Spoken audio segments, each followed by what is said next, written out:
Family man और फर्जी के creators are back with their brilliant Netflix originals और फिर से कमाल कर दिखाया है अपनी dark comedy series guns and Gulaabs के साथ। By the way, I loved its cool title guns and Gulaabs, inspired from famous American rock band guns and roses. Of course, गुलाब here means opium poppy, meaning जिससे अफीम extract होती है। और इसी अफीम की मेजर डील के अराउंड ये कॉम्प्लेक्स येट वेरी इंटरेस्टिंग एक क्राइम थ्रिलिंग स्टोरी रिवॉल्व होती है विद सुपर्ब स्टार कास्ट और फनी कैरेक्टर्स के साथ, जिसका एंड तो बैंग था, आई मीन माइंड ब्लोइंग। तो मैंने सोचा क्यों ना गन्स एंड गुलाब्स की एंडिंग एक्सप्लेन की जाए with review at the end of this video.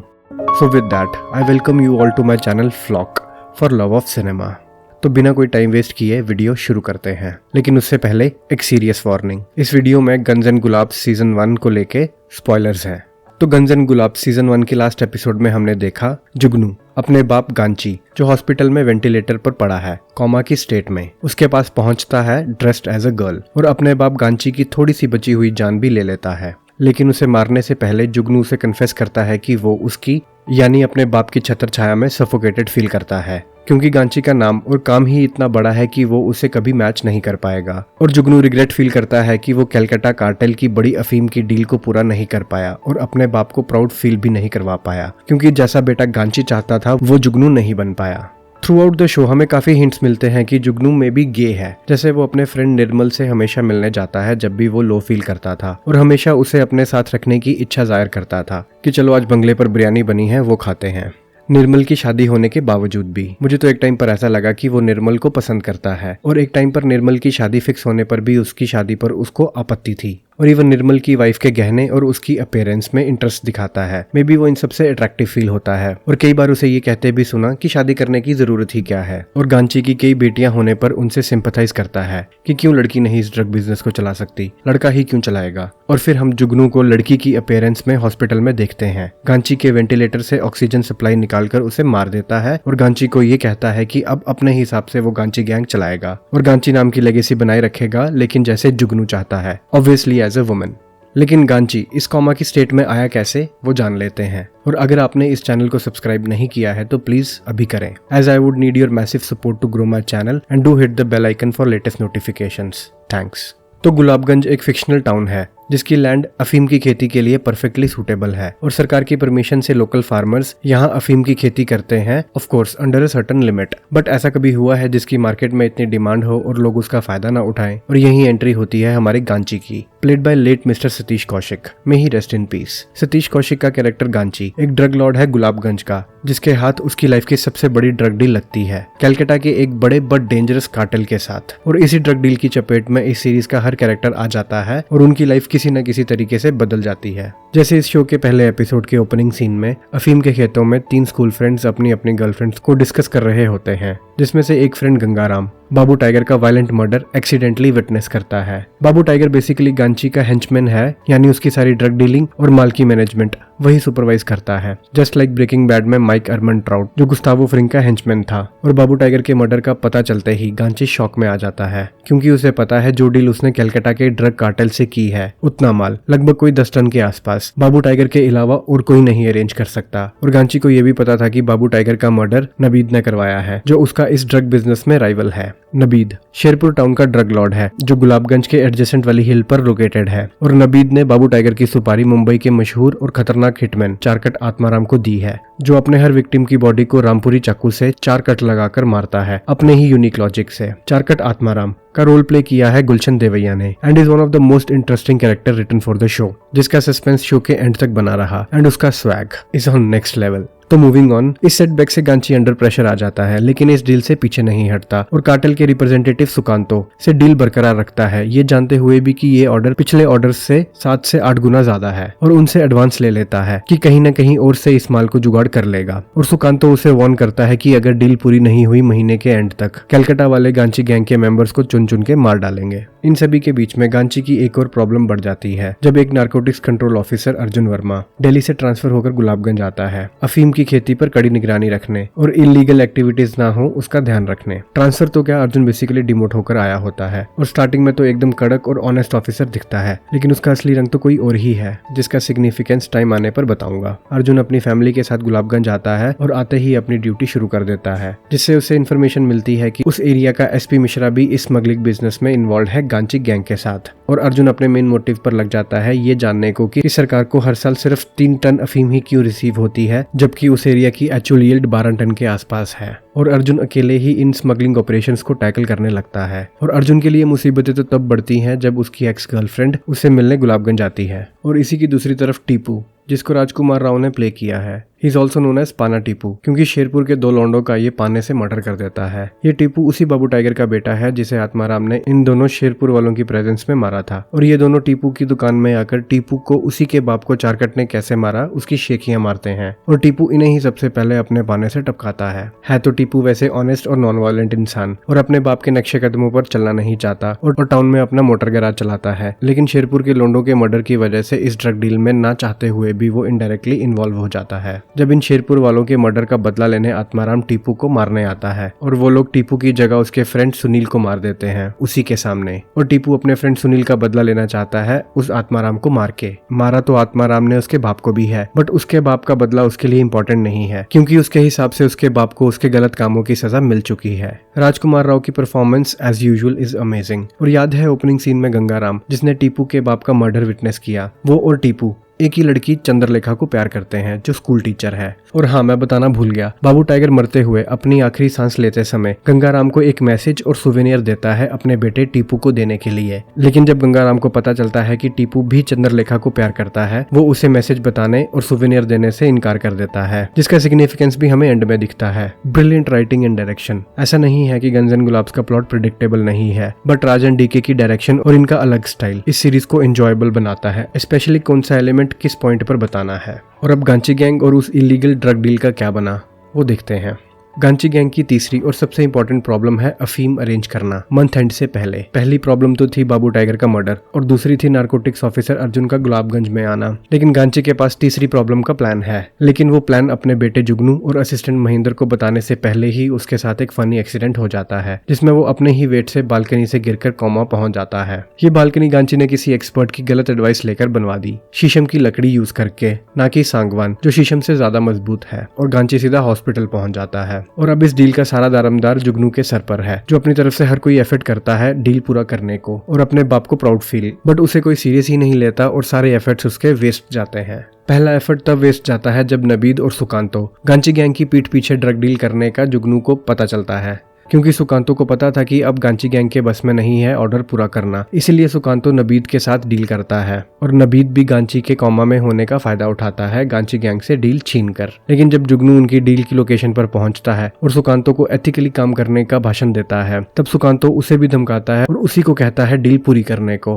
और दूसरा एफर्ट तब वेस्ट जाता है जब अर्जुन गांची गैंग की टेरिटरी की सभी इलीगल अफीम सीज करता है और गांची के पास ऑर्डर पूरा करने को माल कम पड़ जाता है। और फिर जुगनू नबीद के पास जाता है कि एक साथ काम करके डील का ऑर्डर पूरा करते हैं, लेकिन नबीद भी उसे बेइज्जत करके भेज देता है। वो नबीद के पास इसलिए जाता है क्योंकि कहीं ना कहीं जुगनू को लगता है कि एक टाइम गांची के पास काम करता था तो शायद वो उसकी हेल्प करेगा। बेसिकली गांची ने नबीद को 10 साल की उम्र में गली से उठाकर उसे रेस किया और गांची की 3 शादी होने के बावजूद भी उसे किसी भी बीवी से बेटा नहीं हुआ। और लास्ट बीवी जब उसकी प्रेग्नेंट थी, वो नबीद को प्रॉमिस करता है कि अगर इस बार भी लड़की हुई तो ये सारा अफीम का बिजनेस तेरा। लेकिन तब जुगनू पैदा हो जाता है और नबीद बिट्रेड फील करता है, इसलिए वो अपना सारा बिजनेस शेरपुर में खड़ा करता है और गांची के ऑपोजिट काम करता है और गांची को कंपटीशन देता है। और थर्ड एफर्ट तब वेस्ट जाता है जब जुगनू को एसपी मिश्रा और अर्जुन की मीटिंग का पता चलता है और जुगनू अपने सारे गैंग के साथ गोडाउन में पहुंचता है जहां सारा माल एसपी मिश्रा ने छुपाया होता है। और इन गैंगस्टर और पुलिस के शूटडाउन में सभी मारे जाते हैं, इंक्लूडिंग एसपी मिश्रा और निर्मल, जिसको जुगनू हमेशा अपने पास रखता है। और जुगनू को उस गोडाउन में भी माल नहीं मिलता।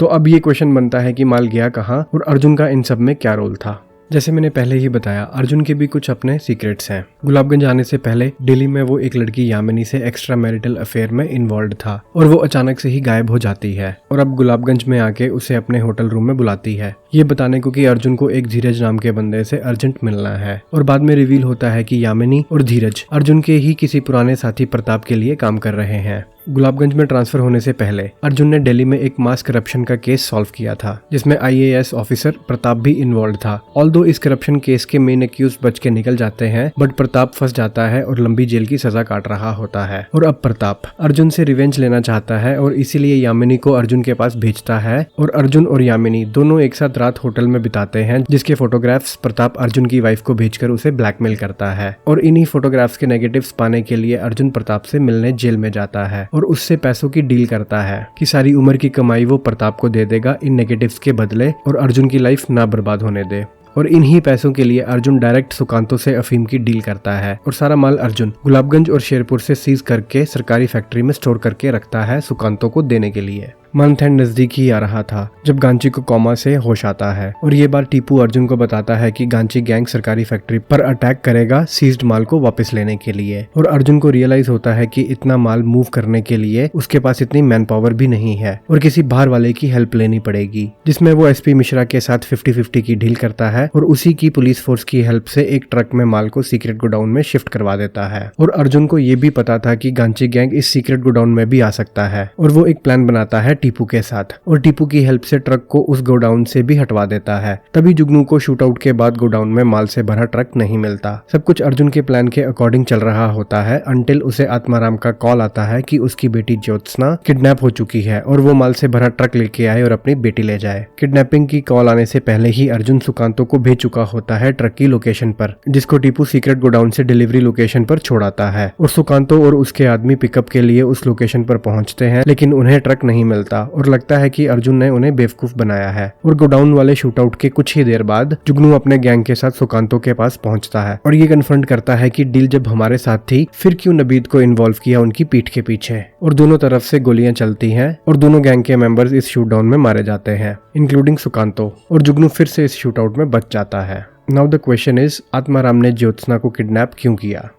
आत्माराम पूरी सीरीज में एक लौता कैरेक्टर है जिसका अपना ही चार्म है और एक यूनिक मेथड है 4 कट लगाकर बंदे को मारने का और सभी उससे डरते हैं। और कुछ का तो ये भी कहना है कि उसे 7 जिंदगियां माफ है और ऑलमोस्ट भगवान जैसी पावर्स हैं उसके पास। और उसका बिहेवियर भी इतना अनप्रेडिक्टेबल है और किसी को भी समझ नहीं आता। जल्दी गुस्से में आकर किसी की भी हत्या कर सकता है, जैसे एक ढाबे के मालिक को उसने मार दिया क्योंकि उसने अपने बेटे को वीडियो गेम नहीं खेलने दी। और ऐसा ही कुछ नबीद के साथ हुआ, जिसने पहले बाबू टाइगर को मारने को भेजा और बाद में गांची को। वो इसे डिसरिस्पेक्ट करता है और आत्माराम अपना गुस्सा रोक नहीं पाता और उसी के घर में नबीद को भी अपने यूनिक 4 कट मेथड से मार डालता है। आत्माराम को कोई इंटरेस्ट नहीं था इस ओपीएम डील से या गुलाबगंज से। वो सिर्फ उसके लिए काम करता था जो भी उसे हायर करता था और एंड में उसे एक नया एम्प्लॉयर हायर करता है। गेस हू? धीरज, जो अर्जुन को ब्लैकमेल और उस पर नजर रख रहा था प्रताप के कहने पर। इसे गुलाबगंज में रहते रहते ओपीएम डील का पता चल गया और रियलाइज हुआ कि सारा पैसा तो प्रताप ले जाएगा, उसका इन सब में क्या फायदा। और मौके का फायदा उठाकर धीरज आत्माराम को हायर करता है और अर्जुन की बेटी ज्योत्सना को किडनैप करवाता है, जिसके चक्कर में उसका फ्रेंड लाल कृष्ण भी किडनैप हो जाता है। और इन दोनों को बचाने के लिए गंगाराम और टीपू की गर्लफ्रेंड चंद्रलेखा भी इस लोकेशन पर पहुंचते हैं जहाँ ज्योत्सना और लाल कृष्ण है, एक पुरानी फैक्ट्री में। और हाँ, हमने टीपू और उसका आत्माराम से बदला तो डिस्कस ही नहीं किया, तो चलो अब वो भी देख लेते हैं। तो सीरीज में एक पॉइंट पर गांची गैंग अपना माल इकट्ठा करने के चक्कर में गुलाबगंज के फार्मर्स का सरकारी खाते वाला माल खुद ही जब्त करने लगे ताकि माल पूरा हो सके डिलीवरी टाइम पर। जिसमें से एक फार्मर जो चंद्रलेखा का फादर निकला, जो सरकार के लिए अफीम उगाता था और उसका कोई 50 किलो का माल फोर्सफुली गांची गैंग ले जाता है। और लेखा टीपू से हेल्प मांगती है माल वापस लाने को, क्योंकि टीपू गांची गैंग के लिए ही काम करता था, नहीं तो सरकार उनका अफीम उगाने का लाइसेंस रद्द कर देगी। टीपू सबसे पहले तो जुगनू के पास जाता है, लेकिन जुगनू उसको 50 किलो कहीं और से लाने को कहता है ताकि गांची का माल कम ना हो पाए। और टीपू डिसाइड करता है गवर्नमेंट फैक्ट्री से माल चुराने का बंटी की हेल्प से और पकड़ा जाता है, जहां फर्स्ट टाइम टीपू अर्जुन से मिलता है और दोनों अपने अपने प्यार की बातें करते हैं। जिसके बाद टीपू आकर अर्जुन को इन्फॉर्मेशन देता है कि गांची कोमा से बाहर आ चुका है और सीज्ड माल किसी बाहर वाले की हेल्प से सीक्रेट लोकेशन में मूव कर दो। मीनिंग टीपू का ही आइडिया था अर्जुन को और एसपी मिश्रा को एक साथ मिलवाने का। और अर्जुन उस पर ट्रस्ट करके सारा प्लान उसे समझाता है और फाइनली टीपू ही इस सीक्रेट गोडाउन से ट्रक भगा के ले जाता है डिलीवरी लोकेशन पर, जहाँ सुकांतो अपने माल को कलेक्ट करेगा। और सुकांतो के वहां पहुंचने से पहले ही अर्जुन डिलीवरी लोकेशन से ट्रक को आत्माराम के पास ले जाता है जहां उसकी बेटी किडनैप्ड है। इसीलिए सुकांतो को डिलीवरी लोकेशन पर ट्रक नहीं मिल पाता। टीपू इसके बाद मस्त खुशी खुशी अपने घर को लौट रहा होता है जब रास्ते में उसे गंगाराम का फ्रेंड मिलता है चंद्रलेखा की लूना पर, जो उन्हें इन्फॉर्म करता है ज्योत्सना की किडनैपिंग का। और चंद्रलेखा और गंगाराम भी वहीं पर है। ये सुनकर टीपू भागता जाता है अपनी चंद्रलेखा को बचाने, जहां अर्जुन और धीरज ऑलरेडी शूट आउट में थे। और टीपू अपनी मैटाडोर वैन से एक्सीडेंटली आत्माराम को ठोक देता है, जिससे लगता है कि आत्माराम मर गया और टीपू का बदला पूरा हो गया सुनील के मर्डर का। और याद है ओपनिंग सीन वाला मैसेज और सुवेनियर जो गंगाराम को बाबू टाइगर ने बताया था। तो सुवेनियर है बाबू टाइगर की गन, जिससे टीपू फाइनली डुएल में आत्माराम को मारता है एकदम क्लासिक स्टाइल में। गन्स एंड गुलाब के ओपनिंग क्रेडिट सीन्स में हम देखते हैं एक गन जिस पर शेर बना होता है। मैं पूरी सीरीज में इसका आंसर जानने की कोशिश करता रहा कि ये शेर बार बार क्यों आ रहा है और इसका मतलब क्या है, और एंड में जाके पता चला कि ये बाबू टाइगर की शेर वाली गन है जिसका होल्ड वो अपने बेटे को देना चाहता था। और मैसेज क्या था वो अभी भी मिस्ट्री है। और एंड में अर्जुन को अपने नेगेटिव्स भी मिल जाते हैं और सारा सीज्ड माल वो सरकारी खाते में डाल देता है। तो ये थी सीजन 1 की एंडिंग। क्या इसका सीजन 2 भी आ सकता है? चलो इसकी पॉसिबिलिटी जान लेते हैं। बाबू टाइगर ने गंगाराम को क्या मैसेज दिया था, इससे ये आइडिया लग सकता है कि मिस्ट्री नेक्स्ट सीजन में सॉल्व होगी। Most probably guns and gulab season 2 की स्ट्रॉन्ग स्टोरी लाइन इस मैसेज पर बेस्ड हो सकती है। और इसी सीजन की एंडिंग से ये भी सजेस्ट हुआ कि टीपू के क्लोज रेंज से गन शॉट आत्माराम को मारने के बावजूद भी आत्माराम जिंदा खड़ा हो उठता है, ऑलमोस्ट लाइक गॉड। ये प्रूव करते हुए कि सच में आत्माराम को 7 जिंदगियां माफ हैं। वैसे तो इस सीजन में उसे 5 जिंदगियों से बचते हुए देखा और अभी भी उसके पास 2 जिंदगियां हैं। मुझे नहीं लगता कि गुलशन देवैया के इस आइकॉनिक रोल को राजन डीके इतनी आसानी से मार देंगे। तो it's one of the main reasons कि गन्स एंड गुलाब जरूर नेक्स्ट सीजन के लिए वापस आएगा। तो अब जान लेते हैं रिव्यू की बात करें तो ये सीजन फैंटास्टिक था और इंडियन सिनेमा में कल्ट क्लासिक प्रूव होने का इसमें पोटेंशियल है, जस्ट लाइक फैमिली मैन। इस शो में 90s की timeline is the best thing in the season. बहुत सारी रेफरेंस देखने को मिली 90s की, कैंपा कोला से लेकर बुक क्रिकेट तक। गन्स एंड रोजेस भी 1985 में एस्टैब्लिश हुआ था और इसी के आसपास की टाइमलाइन गन्स एंड गुलाब्स की है। और सतीश कौशिक के कॉमिक पंचेस का मजा ही आ गया। इवन राइटिंग और डायरेक्शन नेक्स्ट लेवल है। हल्की सी प्रेडिक्टेबल है बट शो में थ्रिल्स और सस्पेंस भर भर कर आपको दिखेगा, स्पेशली लास्ट एपिसोड में। So I would say job well done with the guns and Gulaabs. तो ये था हमारा एंडिंग एक्सप्लेन्ड और इस शो का रिव्यू। आपको ये वीडियो कैसा लगा कमेंट्स में ज़रूर बताओ और ज़रूर मेरे चैनल को सब्सक्राइब करें ताकि मैं आपके लिए ऐसा कंटेंट लाता रहूं। And do share this video as much as you can. Till then take care and thanks for watching.